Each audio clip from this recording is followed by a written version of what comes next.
पैगंबर मोहम्मद के खिलाफ आपत्तिजनक बयान दिए जाने के बाद से कट्टरपंथी आतंकवादी बीजेपी की पूर्व प्रवक्ता नुपुर शर्मा के जान के प्यासे हो गए हैं। इसके लिए सरहद पार से आतंकी साजिशें रची जा रही हैं और नुपुर की हत्या की जिम्मेदारी उन स्लीपर सेल आतंकियों को दी जा रही है जो हिंदुस्तान में रहकर गजवा-ए हिंद का ख्वाब देख रहे हैं। 15 अगस्त से पहले यूपी एटीएस ने ऐसी ही एक बड़ी आतंकी साजिश को नाकाम कर दिया है। यूपी के सहारनपुर में एटीएस ने जैश-ए-मोहम्मद के आतंकी मोहम्मद नदीम को धर दबोचा। बताया जा रहा है कि आतंकी मोहम्मद नदीम जैश-ए-मोहम्मद और तहरीक-ए-तालिबान के आतंकियों से सीधे संपर्क में था। एटीएस की तलाशी में आतंकी नदीम के पास से एक मोबाइल और 2 सिम कार्ड समेत कई प्रकार की आईडी बरामद हुई है। इसके अलावा बम बनाने का सामान भी मिला है। पकड़े गए आतंकी से एटीएस की पूछताछ में बड़ा खुलासा हुआ है। आतंकी नदीम ने पूछताछ में बताया कि पाकिस्तान से उसको नुपुर शर्मा की हत्या करने का टास्क दिया गया था। यूपी एटीएस के मुताबिक आतंकी नदीम जेईएम और टीटीपी की विचारधारा से प्रभावित होकर फिदायीन हमले की तैयारी कर रहा है, जिसको समय रहते हुए यूपी एटीएस ने नाकाम कर दिया। चलिए अब आपको बताते हैं कि कैसे 10वीं पास आतंकी नदीम को हाईटेक बनाया गया। आतंकी मोहम्मद नदीम को लेकर यूपी एटीएस ने बताया, जैश और टीटीपी की विचारधारा से प्रेरित वो 10वीं जमात ही पास है। आतंकी नदीम को उर्दू और अंग्रेजी की जबरदस्त समझ है। नदीम वर्चुअल आईडी बनाने में भी माहिर है।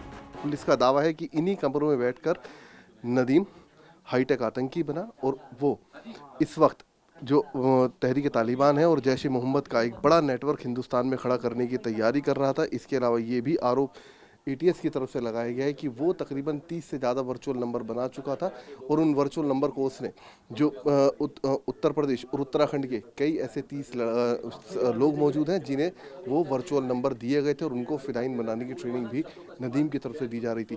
खास बात यह है कि तफ्तीश के दौरान ये भी पता चला एटीएस को कि नदीम जो है वो दरअसल पाकिस्तान में बैठे जो तहरीक-ए-तालिबान का कमांडर है सैफुल्ला, उसके संपर्क में था और उसी के इशारे पर नुपुर शर्मा को एलिमिनेट करने का पूरा प्लान तैयार कर रहा था और उस प्लान के अंदर उसने तकरीबन 29 से ज्यादा लड़कों को रोपिन भी किया था। मूल रूप से सरसावा के कुंडाकला गांव का रहने वाला आतंकी नदीम का पूरा परिवार किसान है।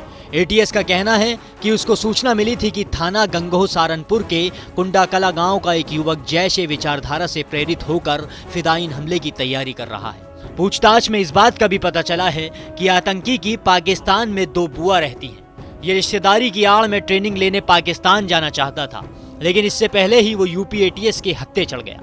इसी बीच आतंकवादियों की बड़ी एक्टिविटी को लेकर खुफिया एजेंसी ने खतरे का अलर्ट जारी किया है।